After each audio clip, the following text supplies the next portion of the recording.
Okay, so last time we talked about how to handle adversity and how to do it in a simple, repeatable, and powerful way.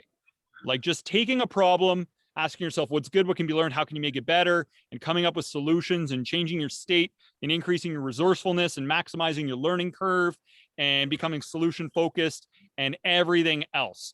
So what we want to do today is kind of unpack the first of those three questions. So one of the three was, what's good about this? And the idea with this is that whenever a problem happens in life, just always starting out by asking, what's good about this? Now, I'm going to put this out to the group and we'll just have everyone just share an answer if you want. Why should we do this? Why should we always start by focusing on what's good about this when we're facing a problem? There's no wrong answers. I just want to see kind of thoughts people have. Charmaine, do you want to start off? Why should we focus on what's good about this? Because I think it kind of primes you to look at things differently, because I think whatever you focus on is what you end up seeing. So adorable. I know. Yeah, what you focus on creates your reality.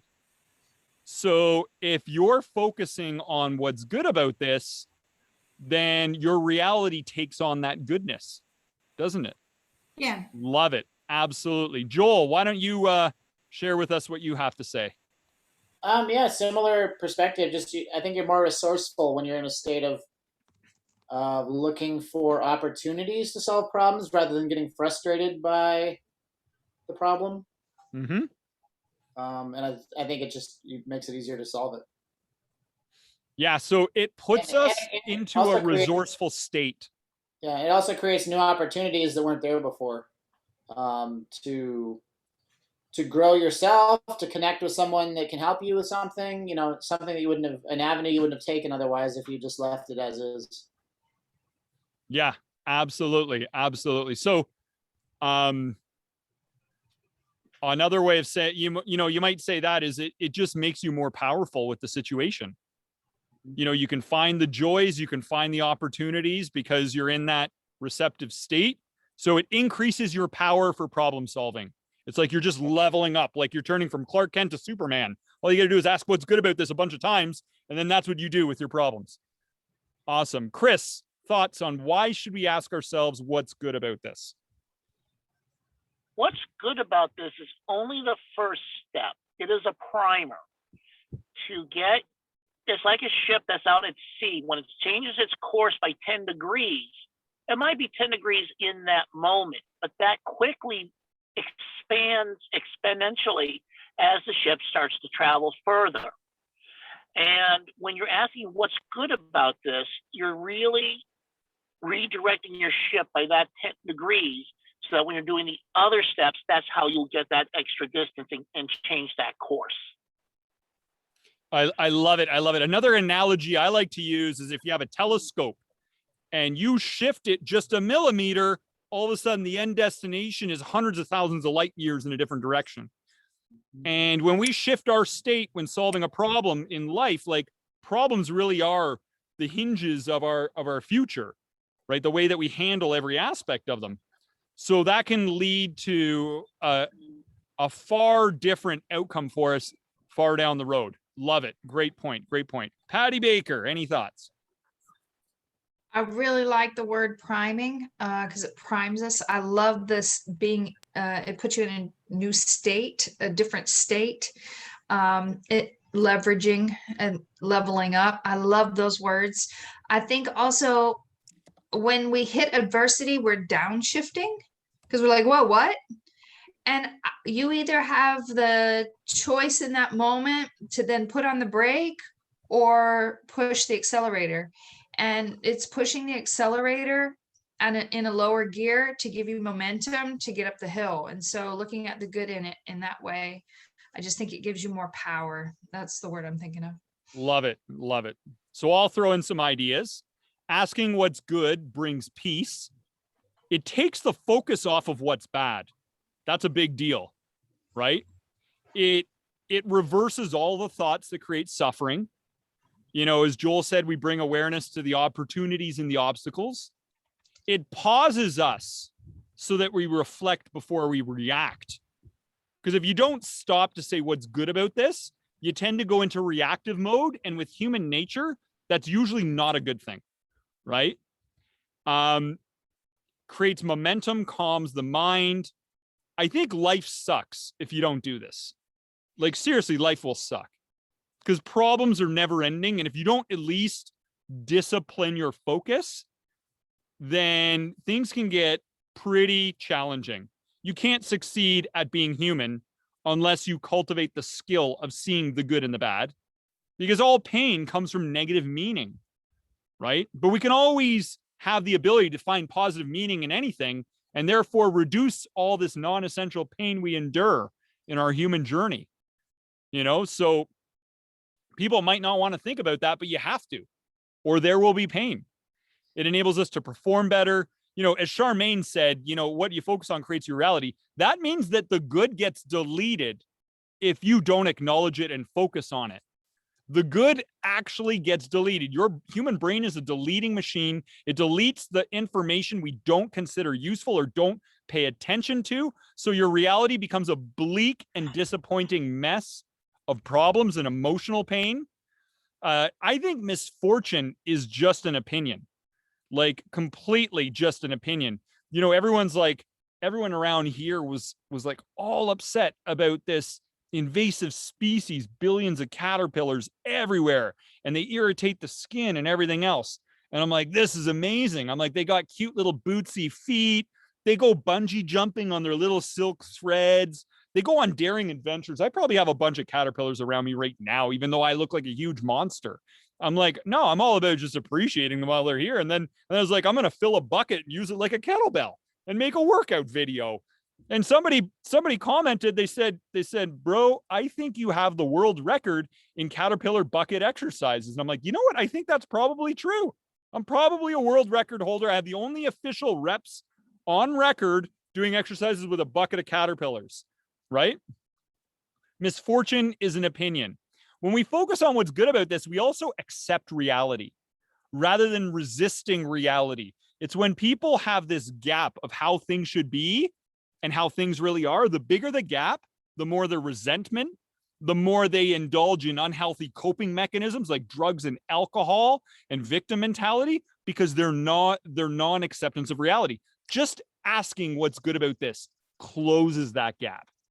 It makes your reality more palatable. It helps you maintain a better mood management through what's good about this. If you don't manage your moods, then your moods are going to enslave you.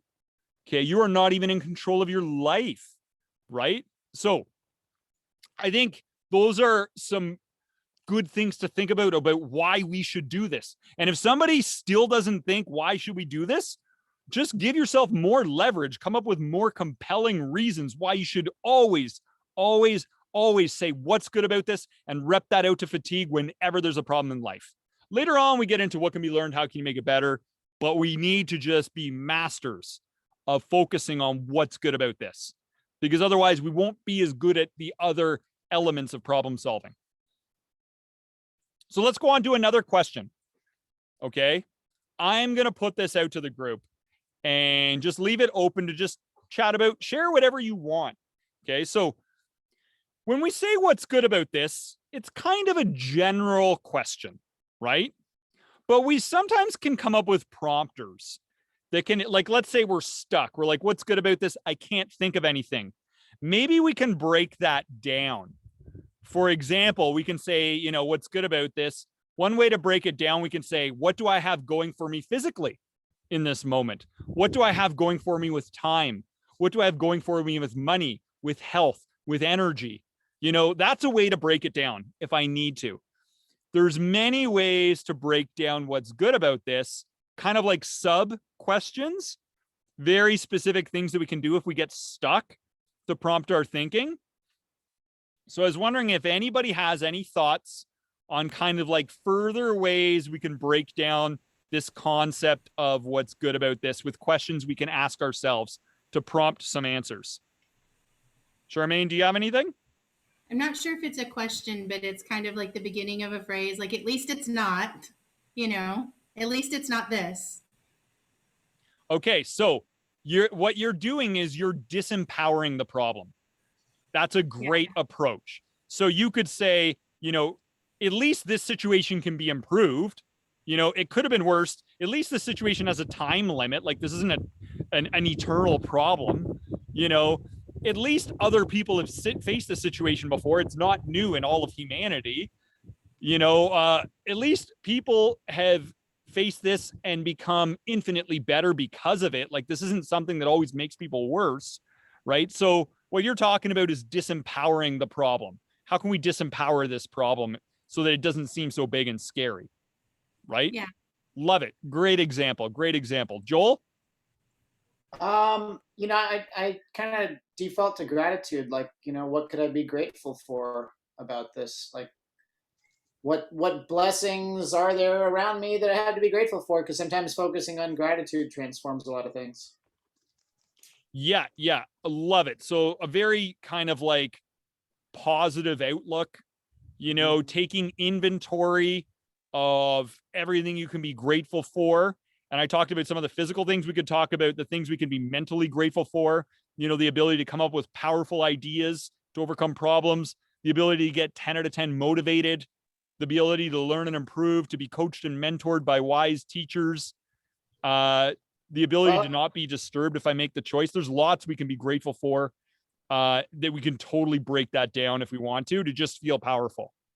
Yeah. And with all that going on, it's like suddenly this, what seemed like a big problem isn't necessarily that big or important anymore.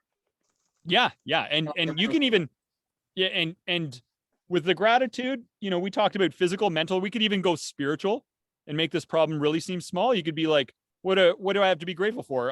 You could say, I love God. I'm a child of God. I'm a disciple of a great spiritual master. I'm you could even get into stuff like that just makes this problem seem like nothing.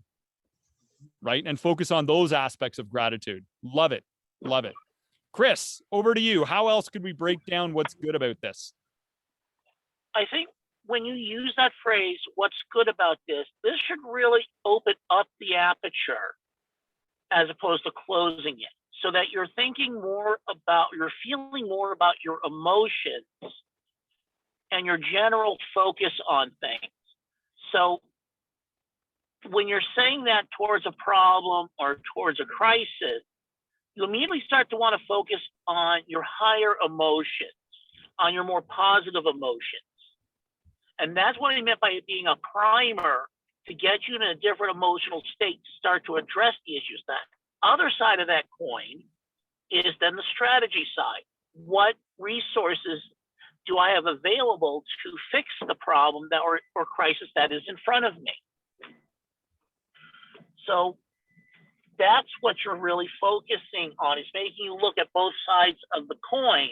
And again, that's the second step towards solving the problem, is one, getting into opening up the aperture to feel things in general, and then find a strategy to start assessing a strategy to solve the problem.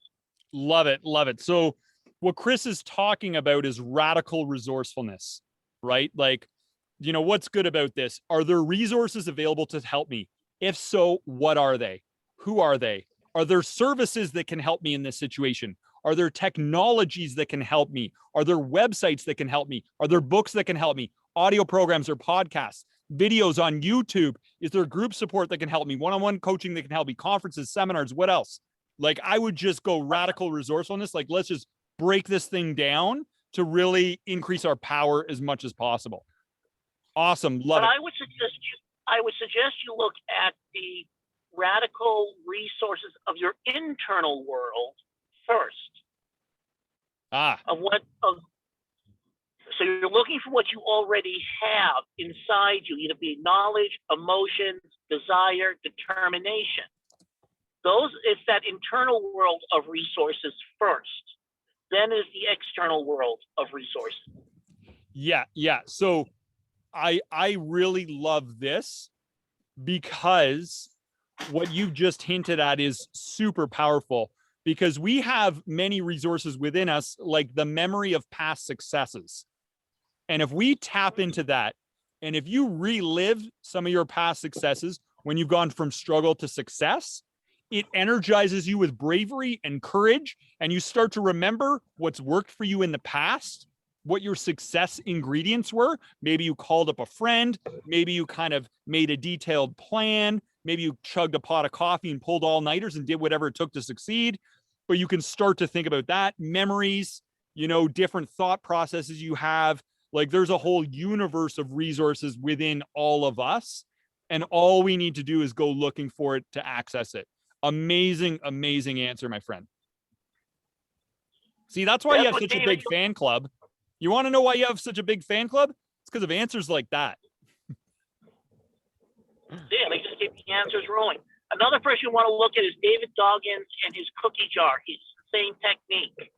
That when things start to drag him down, he reaches in his cookie jar. Oh yes, I'm Black Army Ranger. Oh yes, I'm a 36 Navy SEAL, African American. I have a good. So again, having that cookie jar of those internal resources of past success. Perfect. Love it. Okay, Patty, anything you want for how else can we break down what's good about this? What's funny about this? Yeah. That's a great way to look. Lightening the mood.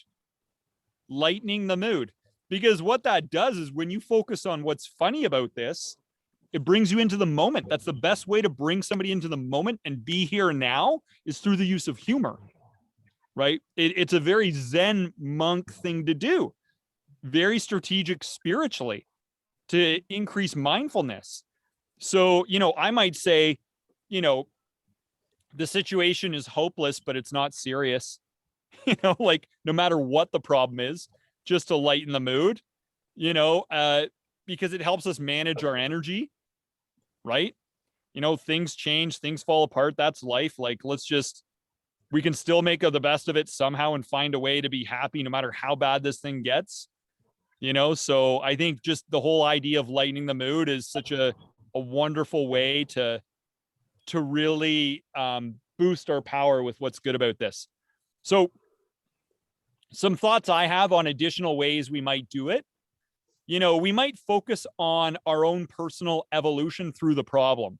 Like, how can this be used to make me better? How does it challenge me and present opportunities for me to access my hidden powers and become my higher self? Because there's aspects of myself I need to strengthen right now to transcend this. How does it help me build spiritual muscles or physical muscles or mental muscles?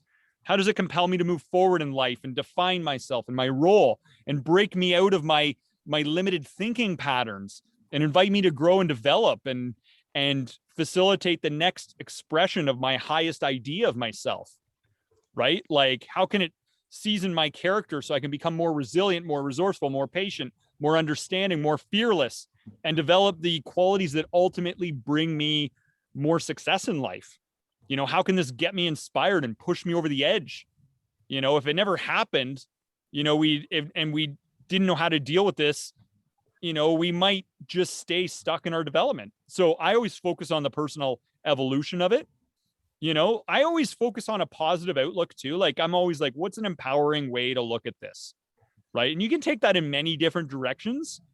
Like, even if something is like really tragic, I can just say, look, we're putting good karma in the bank. We're creating a storehouse of energy, for future, because everything's got to balance out somehow. Right.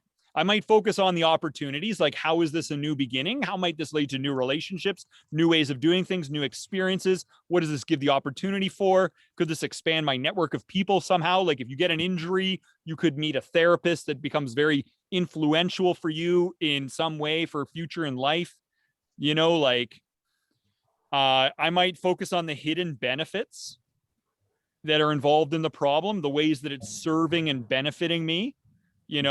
I might focus on the hope that this could turn out to be a good thing for unforeseen reasons, that sometimes what seems like a curse is actually a blessing, because that's happened before in life, and then I might focus on, I might even go very spiritual. Like, how is a higher power showing up in this problem through others, through my own thoughts, through the circumstances, you know, and I always think, you know, blessed are those who are tested, because a boxer doesn't become strong by boxing babies, right?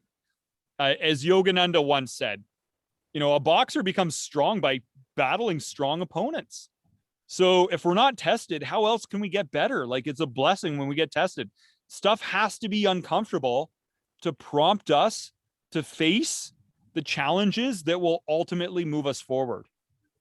Right? I think, you know, and I said this in a coaching session to somebody and they really liked it, but I just said that, you know, all problems are just spiritual gifts that you just haven't embraced and opened yet. Because when you focus on what's good, what can be learned, how can you make it better, you're really receiving the gift, right? So, and I'd focus on, you know, like, where is the love in this problem? You know, where's the love in the moment? How's love showing up, right? So, you know, one example, some people are like, well, some problems don't really have love in it. And, you know, there was an example of a murderer in Canada. His name was Paul Bernardo. And, he murdered a bunch of women, and it was considered like very despicable on all these levels, and, you know, understandably so. But one of the things that was very loving about that is that his parents still go visit him in prison. You know, like, the rest of the country like hates this guy and thinks he's a despicable, like the villain of the century and everything else. But his parents still go visit him in prison. They haven't given up on him. Like, I think in a way, it's a love story, you know, as tragic and discouraging and unfortunate as it is, you know, it really creates this compelling theme of unconditional love and acceptance by his parents. So that's a bunch of different ways to unpack what's good about this. So I think what we should do next is take a problem, and then we can all go around in a circle and take a crack at what's good about this and just answer whatever you want, because we have all these prompters and you can take any of them, or you can just go off the top of your head, right? So I can just give a problem and we can just say, what's good about this? And you just come up with whatever you want, or you can take some inspiration from some of the prompters we went through. So is everyone down with that? Okay, so let's go with this. Coffee mug. All right. Exactly. So let's go with this. I'm going to give something that's very light. I saw it on like a Seinfeld episode. So I want to go with something really easy. We're just going to get some momentum. I want you to imagine that you're single and you're interested in dating somebody, and they give you their number. You give them a phone call and you're really nervous. So you leave a super embarrassing message. You stutter, you repeat yourself, and then you hang up mid-sentence. And right away, you're like, you do anything to erase that message. So now I want you to imagine in the moment, in the darkest moment, like, that might feel stressful and overwhelming, right? Like, like, oh my goodness. But imagine being in that situation. Imagine feeling that way. And now let's take a different approach. Rather than beating yourself up about it, or, you know, getting into mental darkness and despair and hopelessness, let's focus on what's good about this. So, Charmaine, why don't you go first and just throw some ideas on what's good about this situation? Hey, Josh. Hi, it's Patty Baker. I met you over at the bar, and you know, Patty No Bake. I was shaking and baking, and I loved your bacon. And I don't really know what else to say, but I just think you're a hottie, like bacon crackling hottie. And I hope that you'll call me back. Okay, bye. Oh shit! What did I just say? Okay, go ahead, Charmaine. You know what she just did? She just demoed one of her powerful skills in problem solving, which is lightening the mood. And that's why everybody needs a Patty Baker in their corner. You all need that friend that can lighten the mood like that. That was phenomenal. Well done, Patty Baker. All I heard was shaking and bacon. That's so good. If Patty Baker was Bob Newhart, stand up. That was perfect because Bob would do these stand-ups where he would do this one-sided phone call for like 10, 15 minutes. And Patty, that was just total TikTok gold right there. All right, love it. Charmaine. Okay. So I think vulnerability and showing some sort of imperfection is one of the most attractive qualities you can show people. And I'll give you an example. I mean, if you go to a restaurant, you have a server, it gives you perfect service, you don't notice it so much as if someone screws up and then they come to you and they completely own it and, you know, just are upfront and honest about it and then get a chance to redeem themselves. That actually probably gets them a better response than somebody who does it perfect up front. And there's nothing more attractive than seeing someone's imperfections and knowing that they're comfortable enough in themselves to bring that to you and put that in front of you. Love it. Love it. So what you're saying is what's good about it is we may have judged too soon. What we thought was status lowering might be status raising because vulnerability is sexy and attractive. Passion comes from vulnerability. Passion doesn't come from walls, right? So what we thought might have been a negative could actually be something they think is cute, endearing, charming. You know, like it's going to be very telling how they respond to it. Well, and Love then it. you get a chance to say is I totally embarrassed myself. I just really liked you and, you know, got myself all tongue tied, you know, or whatever. You can say something like that. And people like that. Yeah. You could make a follow-up. What's good about it is you can make a follow-up call and you could just say, hey, look, somebody stole my phone and left the most embarrassing, stupid message about shake and bake bacon Patty Baker. And it wasn't me, but they really nailed my voice tonality. Wasn't that hilarious? Anyway, I got my phone back or whatever, right? Like you could just how you can approach it however you want, right? Like, but there is an opportunity. It's not over yet. There's an opportunity to somehow follow up in a harmonious way. Love it. Love it. How about Joel? You want to go next? Sure. Yeah, just based on what you were saying, it's kind of like almost should be a technique for rapport building, right? You just kind of throw that vulnerability out there and it's kind of advances you further by, yeah, you know, finding out what kind of person they are. If it's the kind of person that like can't like laugh at themselves or laugh at a joke, like that's probably not a person you want to be spending time with. So it's kind of a tool in a sense, if you look at it that way, as like it's a gift for, yeah, weeding out the Mr. Wrong. Yeah, it actually is. It could be a blessing in disguise because, you know, the kind of person that might have harsh negative judgment to you for being human Right. might be a person that could really destroy you mentally and spiritually if they got their hooks into you. Right? So it might be a good thing that we sabotage. They say, don't cry over spilled milk. It might have been spoiled. Love it. Great answer. Okay, Chris. I think chick digs scars. So if you show yourself in an embarrassing way, A, you can't take it back. B, you have to roll with it. So C, because you're showing a different side of yourself up front, that's not necessarily a bad thing. It shows openness, it shows vulnerability, it shows sincerity. That way that person knows you're more serious about them than just the average caller who have a clean, polished sales pitch because they'll sound like a salesperson. When you sound like a moron, then you sound like yourself. So that, I think that's probably within this problem, that's what's good about it. You showed sincerity, you showed humbleness, you showed yourself at a different level than if you had given a polished resume off in your first 2-minute phone call. Yeah. Authenticity. So that is good because it's good to showcase some faults because if you act like you're perfect all the time, that's false advertising. And who can trust that? This elevates the trust. You know, you sound genuine. If you're too slick, they might be suspicious, right? That about you on some levels. They might think that you're a silver-tongued Lothario, whatever that means. So you're right. This actually can help things get real pretty quick with this connection. Perfect. Patty Baker, over to you. I don't really have anything to say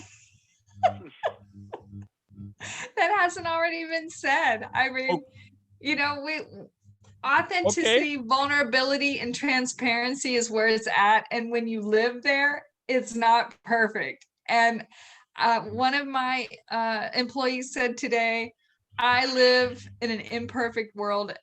I live an imperfect life and I love it. You know, she just kind of rolling with the punches. And I said to her that I had some moles that were in my yard. And so I was telling her in Spanish that I have all these moles that are in my yard and they're so cute, but I got to get rid of them. They're tearing up my yard. And she looked at me and she just started laughing. And I said moles, like moles on your skin instead of the animal moles. And she's laughing. And I'm like, oh my gosh. She's like, I cannot believe that you told the landscaper you wanted to know if he thought you had a lot of moles. Oh my goodness. So I think it was embarrassing because I used the wrong word in Spanish. Oh, too funny. Too But it's And funny. so it's embarrassing. But you know what? I said, hey, if he was looking at my moles, and she's like, Patty, you used the wrong word for moles. I said, well, moles. So you moles, know what? moles. That's very similar to this. Let's do this because you're like, I don't know, I can't think of anything. Perfect. Let's take one of the prompters that we described before. Perhaps let's start with disempowering the problem.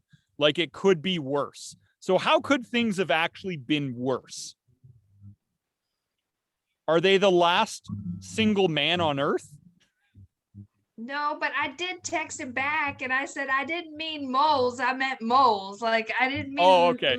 So I said, yeah, I said, I know I asked you if I had a lot of lunares, but really I meant topo animal. And so here's the good thing. The situation could We improve. moved That's a on. good thing. In both cases, the situation could improve. It's got a time limit. Eventually the problem goes away. Everyone forgets or we all just die. The problem has a time limit, you know, like, other people have overcome this type of problem before, you know, like, you know, it's not really, they're not the last person on earth. There's not a whole lot on the line here. It's still pretty much like we could just disempower it if we have to focus on what's good about it. Right. So those are some different things you might say. Cause if I'm working with you, I might just throw some questions at you. And I might be like, you know, why is it a good thing? Why might it be a good thing we botched this deal? Maybe they're a serial killer. Maybe they're a distant relative and we didn't know that. Right. You know, like, and then I might throw in some other ideas for what's good about this. Right. Like, and I might say, maybe they can relate to this problem. Maybe they made this mistake before and now we can joke about it. Right. Like I might be able to pull that, or maybe another person will call and leave them an even worse message and make mine look not as bad. Right. Or maybe they never hear it. It accidentally gets deleted. Or somebody steals their phone before they hear it. Right. Like another thing that's good about it, I have the capacity for improvement and that's all that matters. I'm a work in progress. If I put time and focus into it, I can get better at this stuff. I can be more intentional or plan in future and contemplate my moves. Right. At least I didn't call him by the wrong name. Yeah. At least they gave me their number in the first place. It takes skill to get a phone number, right? That says something about you. It takes skill to have the courage to call. Like, at least we have phone technology, which is a good thing. Like a couple 100 years ago, you'd have to run up to their house, say a bunch of weird things, jumble your sentences, stop mid-sentence, and run away screaming. Like, you'd have to do a lot more effort to create this kind of problem, right? So at least we're in a situation where we have the freedom of choosing our romantic partners. You're not forced into an arranged marriage with somebody who's like a Disney villain, right? Like you live in a free country. You can pursue whoever you want. So we could really start to unpack this and rep it out like crazy if we want in order to put ourselves into a good state. And then we can focus on what can be learned. Then we can focus on how we can make it better, right? So why don't we do one more problem just like this? Okay. So that one's kind of like a little bit that one was kind of a little bit easier, right? Like it's just kind of like shout out to Patty Baker for a second. I think what was good about her situation was the fact that she even learned Spanish to speak to this person and how that person felt that she bothered to communicate with him in his native language, as opposed to the rest. Well, it was other Americans are just like, we'll learn English. And I think he felt more respected by her by the fact that she could communicate with her in Spanish. And I'm glad you made that mistake. Be good, because now you learned another little distinction in Spanish that will serve you later. Agreed. Absolutely. Absolutely. And plus, Patty, it's a hilarious story, and that's it. That's Yeah. all that matters. Nobody's going to die a horrible death. That's what's good about it. All right. You could make a movie of moles dancing. Yeah, exactly. Exactly. All right. So now that we built up some momentum, right, I'm going to give everybody another problem that we'll all just come up with what's good about it. Okay. So here's a problem. Imagine you started suffering from epilepsy and you have issues with losing your memory. Sometimes you completely forget people you've met before, which is embarrassing. You've forgotten significant chunks of your past, including all the movies you've watched, books you've read, etc. And you continue to lose a lot of your short-term memory, which can feel debilitating at times. So I want you to imagine how stressful this could seem, how hopeless and how discouraging this could seem. Like, can you imagine feeling like 10 out of 10 stressed out about this problem? Right? Of course, when we're very zeroed in on the problem, it's like holding a magnifying glass up to an ant. An ant from a distance seems very harmless. You put a magnifying glass up to it, it looks like something out of a sci-fi movie with huge jaws that could cut skyscrapers in half. So at this point, it looks very scary, but let's disempower it and shrink that problem by repping out what's good about losing memory. Okay. Patty, do you want to go first? Sure.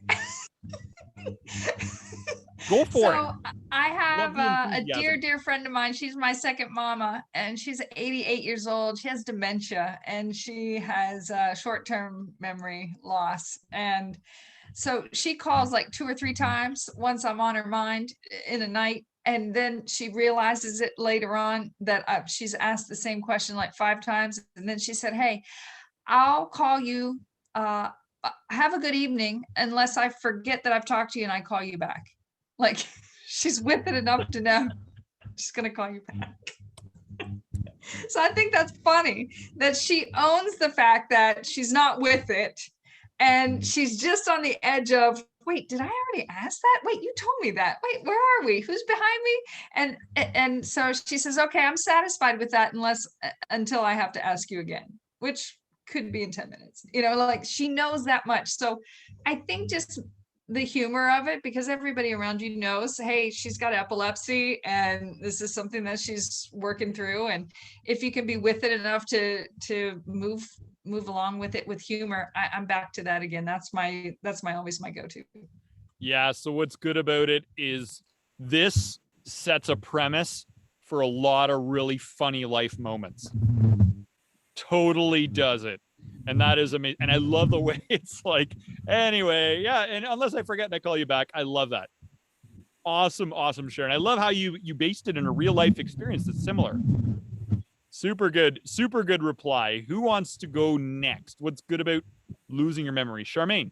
I have something, and I was just thinking about you talking about forgetting watching all these movies. There are lots of people who will not watch something more than once, but now everything old is new again, and you can see movies again and enjoy them. You don't have to suffer through new bad ones because there aren't enough good ones out there. I love it. That is a super good thing to say, because you can be more selective and just watch all the movies that you've been told you liked before you forgot them. Perfect. Imagine getting to watch all your favorite movies again for the first time. Yeah. Somebody just lines them up.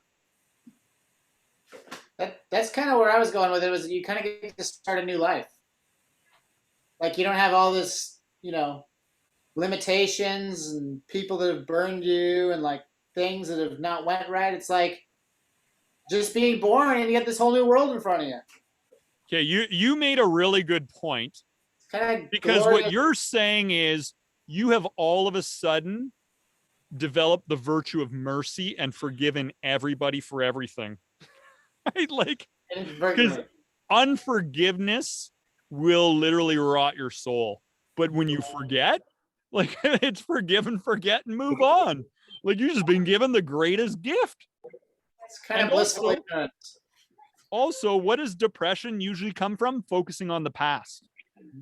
Right? So now this is going to make you more resilient against creating disempowering emotional states like depression.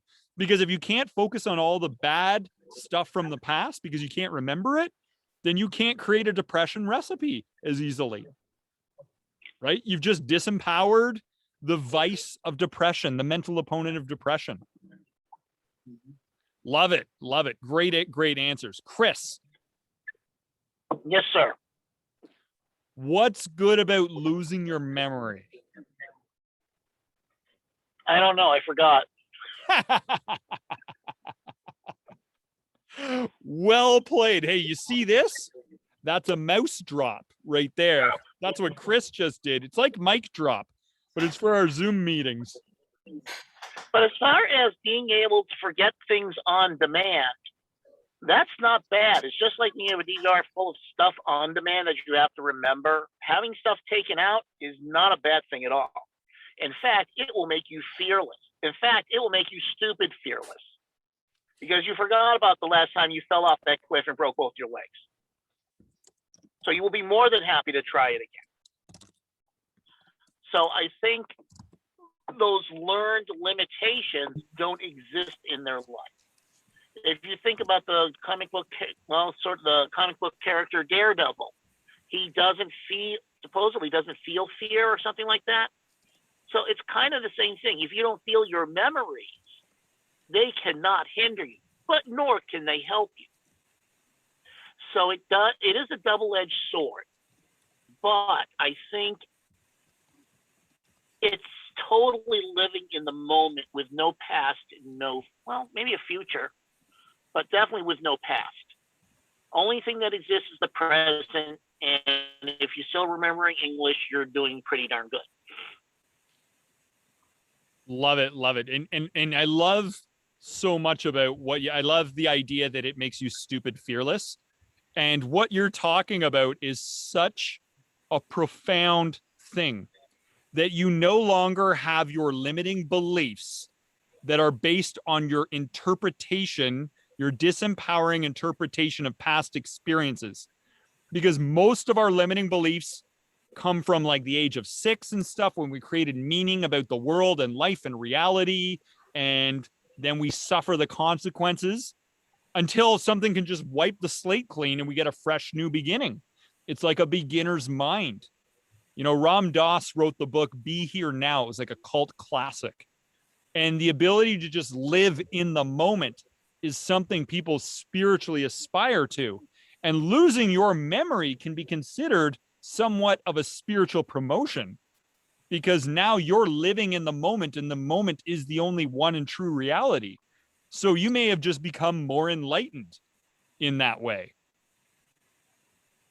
So speaking of movies, have you seen 50 First Dates, where she loses her memory of that every day? Oh my gosh. I have it. I think I have it. I haven't watched it yet. And now I need to. But I have seen Groundhog Day with Bill Murray. But she forgets, every day when she wakes up, it's like it was, the day that she lost her memory. So she loses all memory going forward from that point. But at one point she writes in a book and makes notes to herself, but you can totally create your own past then. Every day when you wake up, you create what your past was or what it was that you forgot.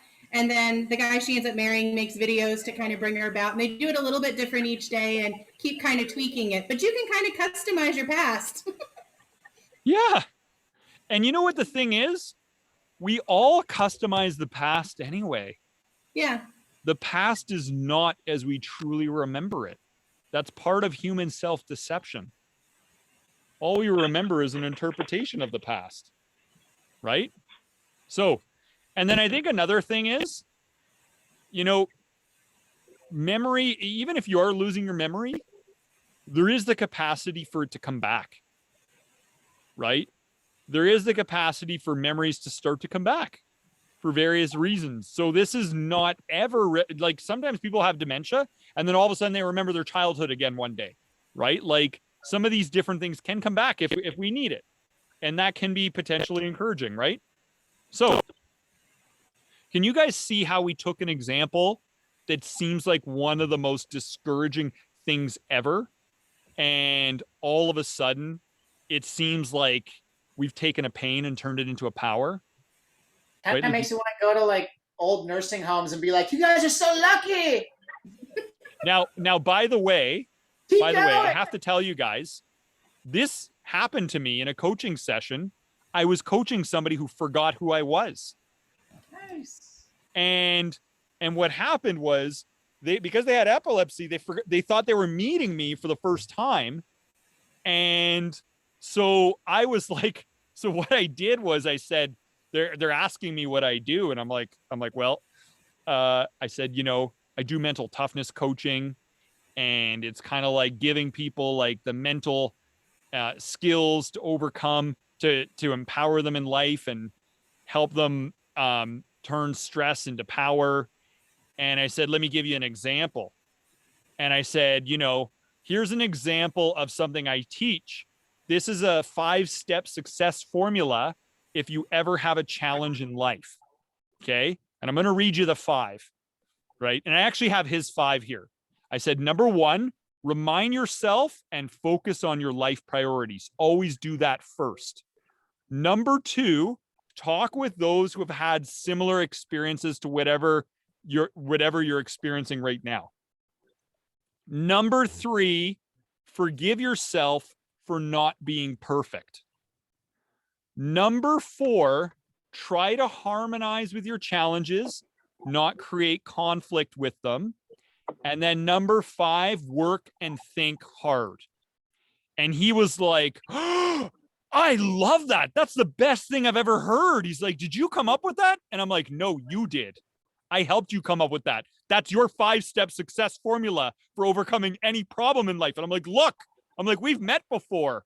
Like, I'm your coach. You forgot who I am, right? And he was like, oh my gosh.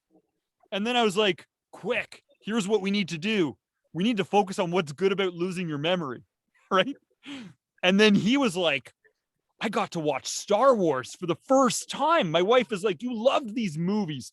It was the best. He's like, I get to read my favorite books again. He's like, I found out I had all this money in a bank account saved up. I forgot about it. Like he went into all these different things. I was like, yeah, man, everyone should lose their memory. This is the best, right? Like you get to meet me again for the first time, you're like, so we were just laughing our head because the minute he realized that he had forgotten me, he was like, I could see he was so discouraged with, and disempowered in his life situation. Patty, I got a new friend. Look, it's a chipmunk this time, right? How do you like this one? I think I'm gonna take up stock in sunflower seeds. Animals in hang out here with Canada my are little much buddies more all day. friendly than in the US. That's all I can say. Oh man, these guys are the best. Even the chipmunks are friendlier. Yeah, these guys are the best. Yeah, so I was in that situation and we just used what's good about it and repped it to fatigued, and that guy walked out of there like he was a superhero, So let's go on to some key takeaways for tonight. So all we did tonight is all about step 1. Whenever you have a problem in life, what's good about this? Why should we ask that? How can we get better at asking that question? Or if we get stuck, what are some sub questions we can ask? And then we took a couple problems, and as a group, we came out with a lot of like entertaining and educational answers. So let's go through key takeaways from tonight's discussion. Who wants to go first? Well, I think whenever you brought it up initially, I was thinking back over my day and all the things I should have thought that about. And so even looking backwards and trying to train yourself, you can look back to earlier in your day and kind of rep through some of the situations that have occurred to help train you. So I think that was a good lesson for me today. Awesome. Yeah, like just taking a look at how things might have been different in the past if I had done this. I could have just changed my state. I could have been in a better mood to be able to relate to people better if I just did this first. you know, in every life situation. And I do this on every single problem in life, every single one. What's good about this? Like right away, right? If I find a better way, I'll do it, but I haven't found anything. I've been looking.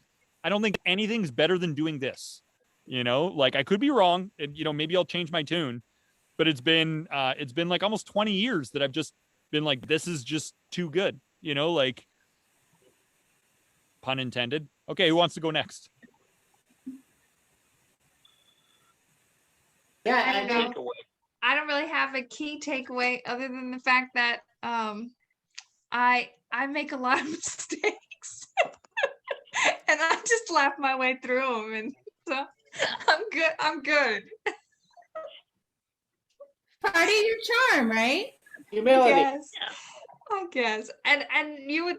I always say you think I have a little bit more together, but I really don't. Like But you know what? If you're not living out on the edge, and full out living life, you're not going to be here to have this, right? Because if I play it safe, I don't have adversity. So you got to be able to look at that thing. Just look at his cheeks. Look at him. He's gonna go to some addiction counseling before too long with all that eating going on right there. There was this guy, and he giving me the stuff. I know the guy that's got the goods. I liked it a lot. So I think one of the things is this. I would say that, you know, what I'm interpreting from Patty's answers, that she's actually really good at this because she's got a system to change her state. She immediately turns to humor and it works. Humor is so powerful. It's not like if you could just use humor and change your state, you really don't need to go that deep on what's good about this if you're successful, right? And if you can do that and you could just laugh it off, then you can go on to step 2, right? Because you got there. You got yourself into a positive state and you used humor. So go you. That works. It's worked for you. And that's a really powerful way to go. So if anything, that's validating an approach you already take. However, one of the things that I did learn tonight is that it doesn't always work. And humor is one tool in the arsenal bag. And it's important to have 2 or 3 because some things hit closer to home that are more emotionally impactful than just me being late tonight and realizing I was running late for the gym. And I texted my trainer and said, sorry, I'm running late. I don't know if I should come or not. I never heard back from her. I went anyway. I showed up 7 minutes late and I said, where have you been? Like, I've been waiting for you. So, you know, I turned it right into humor. But in March, man, I was down for the count. I couldn't find a way to humor myself out of that. So humor doesn't work all the time. So I think it's good to have other approaches. And we've learned plenty of those tonight. And so I appreciate talking around this a good bit. Okay, But humor to close doesn't on that only one, Patty, guess what? Hard to tell. Guess what? What? Chipmunk butt. But Patty, humor doesn't always just change your state. It can change other people's too when you use it. It really does. Mhm. That and the good thing is I love the fact that there's an opportunity for improvement here. And that's why I wanted to share and help us come up with different prompting questions, because lightening the mood is one thing. But next time you could try radical resourcefulness. You could say, you know, what services are available to help me? What people are available to help me? Like what technologies, what websites, what books, what, like you can try any of the other methods and roll with that. I actually go through all of them and I say, do I want to try this one? Do I want to try this one? Do I want to try this? And because it just gives you more power. The more effort you put into it, the more power you get. So I think love that answer. Love that answer. Okay. Who wants to go next? Joel or Chris? Who's up next? Brendan, I just want to let you know that your chipmunk friend was photobombing you just a moment ago. Of course. They love the attention. I can see him he was in the background, like, where are my seeds, man? I'm going to the withdrawal. Where are my seeds? What? Oh yeah, man. He's on. He just ran across the keyboard. They hang out with me all day long, like squirrels, You got chipmunks, food. different little You're their- animals, and you're their when I'm working supplier. outside, it's hilarious. Normally, sometimes they'll run and jump on my head, and I'll be like talking on a coaching call, and I've got some small animal from the forest on my head, so it looks like a hat. And, Right. uh, Give me the but nuts, that's the man. humor. I'm like, I don't care what you're here to like. What we got to talk about today? Look, I'm wearing a chip. How do you like my chipmunk hat? It's like raccoon tail hat. It's like a Davy Crockett hat. All right, Chris, what are the key takeaways for you? I would say learning more about the statement of what's good about this. So I rather can't than hear you. You might be on mute. I can hear him. Nope, now Yeah, you're he's muted. definitely on mute. There you go. Is that better? Can you hear me now? I can hear you. Yeah, he's on mute. Why don't we get No, he's not on Joel mute. to We go can all next? hear Can him. you hear us? We'll give Can you hear Chris us? some quiet time. Can you hear us? You're on mute. No, you just What can't about hear. Chris? Chris has more No. time to think about his response. No, What's good about this? Yeah. I don't know. Can anyone hear anything right now? I can't hear anything. We can hear you. Oh my gosh. The chipmunk turned my audio off. What's good about this? You know what? It ran across my keyboard and turned my audio off. I'm sorry. That is a real life problem here right now. Well, what's good Like, about what's this? going on? How do I'm like, Those are chipmunk. chipmunk problems. That's it. Okay. So the chipmunk is like your IT guy now? Look at me with my victim mentality. The chipmunk ruined my life. They turned off my audio. The chipmunk ate my homework. Yeah. Exactly. Okay, so you were what I saying, appreciated- Chris. As you were saying, meanwhile, back at the farm, I like the fact that we went into what's good about this rather than seeing it as a slogan or something to slap on a t-shirt, really having that deep dive into it to understand that it's really just a primer for your emotions to start taking on those issues and crises to get your ship right-sided and directed in the correct position for battle. So I do appreciate that part of it. I also appreciate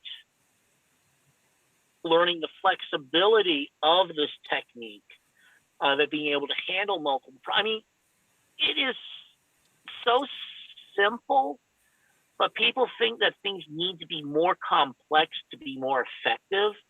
But really, this is like the total Bruce Lee definition of being simple, of taking everything away until it is just functional, like chipmunk butt,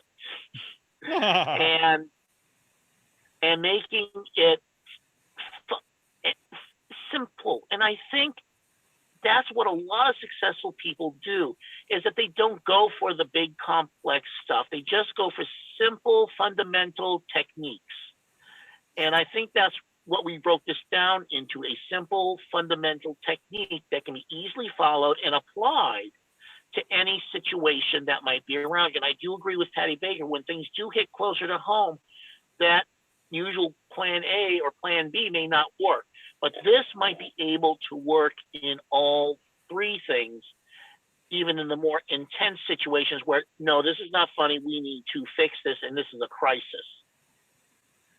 Love it. And I think that's what I like about, and that's why I want one of those coffee mugs. You know what? I may get some made and ship them all out to you guys. I may just do that. Christmas Because I'm just gifts going to nag for you about it until everybody. you do it. Or how about a travel coffee mug with it on there? Yeah. But you're That's right, because But on the other side, as Tony Robbins says, complexity is the enemy of execution.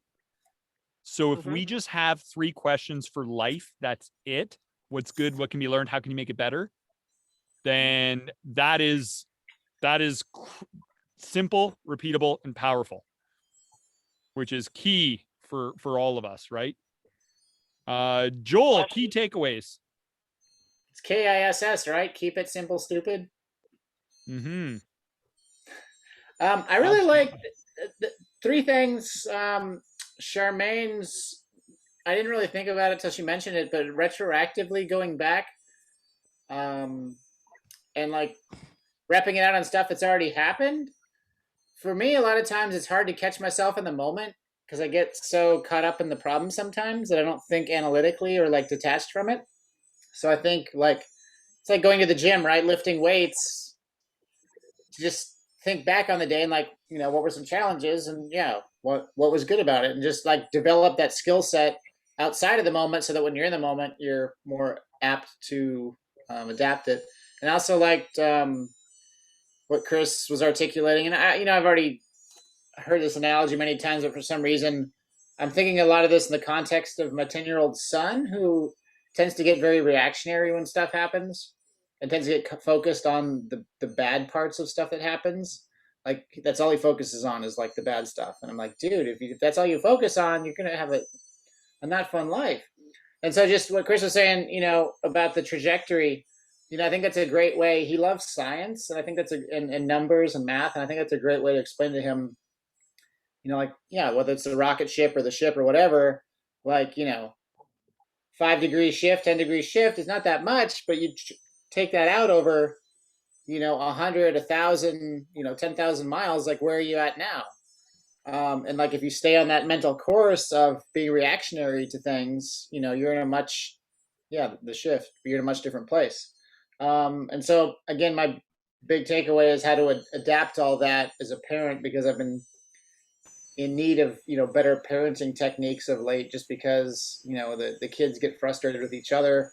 And sometimes the techniques that I have, the toolbox that I have, like Patty was saying, it's good to have other options.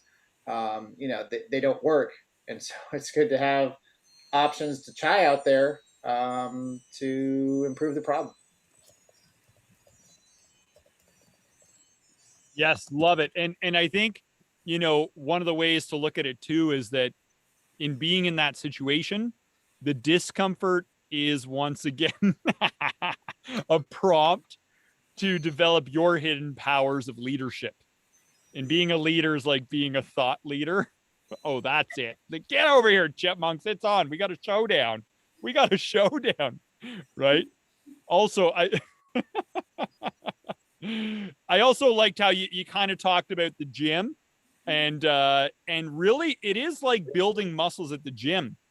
Like, people might say, I'm not as good at the what's good about this thing now. You need to train it like a weak muscle at the gym, because if you want those 2-millimeter shifts in life, problems in life never stop. There is no greater skill you can develop. Nothing as meaningful as the skill at getting good at overcoming life problems, right? So I think that's why I don't use it as much in the moment, is because I haven't spent the time ahead of time to start practicing it and developing that muscle. So it's like you can't have one without the other. Yeah, and when I coach people on this, it's like, put pen to paper and do this every day. Like, take a problem in your life, and I do it conversationally. If you're in the car with somebody, okay, help me out. I always say this, like, I make it about me. Help me out. I need help seeing this differently. Let's do what's good about this. Let's do I go, you go. Okay, what's good about this? All right, here's what's good about this. All right, like, it's not the end of the world. Like, it could have been way worse than it is right now. It's not like and then we could just say, like, and then they go. And then if they get stuck, I spot them. I say, like, if they have a problem, let's say like they broke their leg, I could be like, well, is it possible that, and I'll insert one of my answers, like spoon feeding. Is it possible that the bone will heal back even stronger? Because that's what it apparently does. And they'll be like, oh yeah, it will, right? Like, and I could just go into just spoon feeding them when they get stuck. So I do a lot of I go, you go, and I do it conversationally, because there's less barriers to participation than if you say, hey, let's put pen to paper and write this stuff down, right? And then I just do this with everybody I care about on anything. So anyone who knows me personally knows that, like, I will just have a really high standard on not permitting people to ruminate and mull over problems. It's like, right away, let's just change state, and we'll do it in a fun way. Because I usually, half my answers are ridiculous, stupid, like silly, right? Because then it makes the whole drill fun, because we don't want to take it too serious. So that might be a good application. And it changes the state in another way. Exactly. Patty, was that a rock you were petting? That's my pet rock. I was Oh. petting. Oh, cute. Super. Oh, what is that? A toothbrush for it? That's Water. She's It's sharing very- water or Oh, drink. nice. Nice. Perfect. All right. Everybody, awesome work out there tonight. The work you have done tonight is super meaningful. This is a 2 millimeter conversation. Okay. Taking every single problem in life and being more mindful about let's repetitive fatigue on what's good about this to really power ourselves up, prime ourselves, because the way you handle your problems in life will determine your happiness and your destiny. Like that is really those critical moments of life are every single one of those problems you'll ever face. And this is one of the most strategic ways to come out of the gate strong. What's good about this? So many different ways and angles we can take for what's good about this. And it's a skill you can develop like anything else, but the return on investment for developing this skill is so powerful when it comes to your long-term happiness or the happiness of your kids. and the happiness of everybody you care about. And remember that people look up to you and are going to role model your thought habits. And so if you can lead with thought habits like taking everything bad in life and saying what's good about this, which is really the mindset that life happens for me. If you can role model that, people will follow your example. It's one of the best ways to influence the people you care about. Right. And one of my favorite quotes is that, you know, if you want to change the world, change yourself. And really, I think this is one of the best ways to do it, by just changing ourselves and elevating our standards when it comes to the thoughts we allow ourselves to have and disciplining ourselves to have the most powerful thoughts possible in those disempowering life moments. Like it doesn't happen by chance. It takes work, but it's actually not as much work as we think. We just have to remember it. Right? So let's do this. Let's do a big, huge go team on 3. A big, huge go team, and love and respect for anyone who will watch the recording after, who's with us here in spirit. We're all united in our efforts to learn and grow and become strong together and succeed at this human journey. Everybody ready? Count of 3. We do go team, then group hug. We're out. 1, 2, 3. Go team! Go team! Love ya! Have a great week! Rock and roll! Love you guys.